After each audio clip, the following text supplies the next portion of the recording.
how did this movement change you personally? And I'm asking this because a lot of times, when we were doing Eyes on the Prize, or we were doing the Hands on the Freedom Plow, what you realized was that it wasn't just that folks who participate in these movements, that they're changing their communities. They are themselves getting changed. So why don't you all talk about how you're different from having been in these movements? I think one of the things that changed I learned how to be a community member. Like I learned how to be a community, and like Philly is a big city. It's a lot of people. I grew up in like a smaller section, which is like Southwest Philly, and like pretty much a lot of my family was very close by.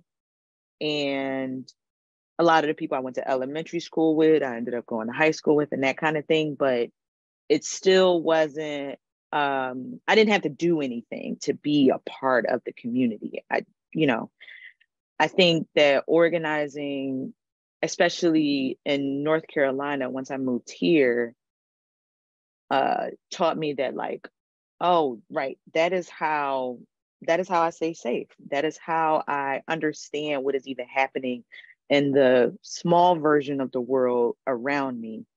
That is how I get connected to people that care about what I care about, and know the people that don't care about what I care about. It's how I like get a chance to really build an analysis about power and about how it works. And I think that, yeah, being an organizer and making a commitment to my own growth and development for the sake of the community's growth and development is the thing that changed. Yeah, the most significant thing that I continue to learn about is like how to really be a community member. Yeah. Why is that important? I mean, I think like, and my perspective of this has also changed with the pandemic, of like the pandemic really forcing isolation and the already like pervasive nature of like individualism, because we live in capitalism. Like I think the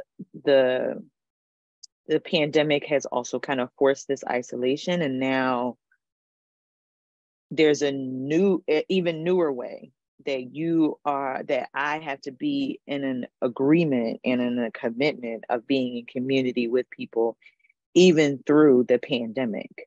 And I think it's important, because in order to fight against what we are up against, we are going to need everybody.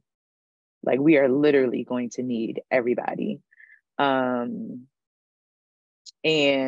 as many people as possible, I want to be in community with, so that we can be in the fight together, essentially.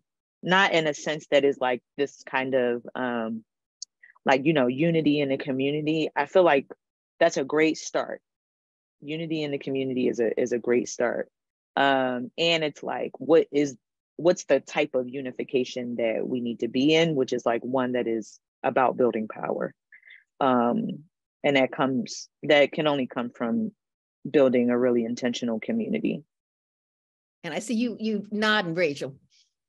Yeah, that really, really, really resonates with me. And funny, because I think back when I first joined the movement and how much pressure I put on myself, like as an individual. I mean, well, one, I thought Dream Defenders, like the revolution, like either happened or didn't happen because of Dream Defenders, like it was on us. And then personally within that, I felt like it was like literally on me. And I put a lot of pressure on myself. I was going to be this super like rigorous revolutionary. And, I was all about strategy, all about discipline, just like really, really, really hard on myself.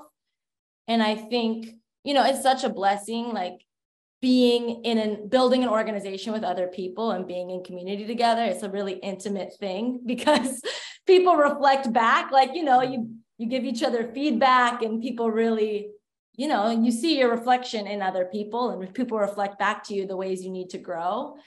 And people are really committed to each other's growth and like being honest with each other. And, you know, I feel like people really reflected back to me that I needed to like stop putting so much pressure on myself and have more grace with myself and like have fun, like, you know, like not like lose all the joy in life because of all the pain and suffering in the world.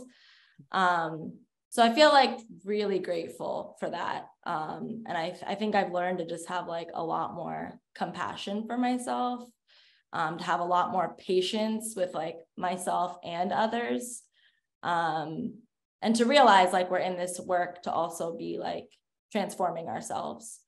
So yeah, I feel really grateful. It is really a blessing to be building an organization with other people and to be like, you know, committed to challenging each other, growing with each other.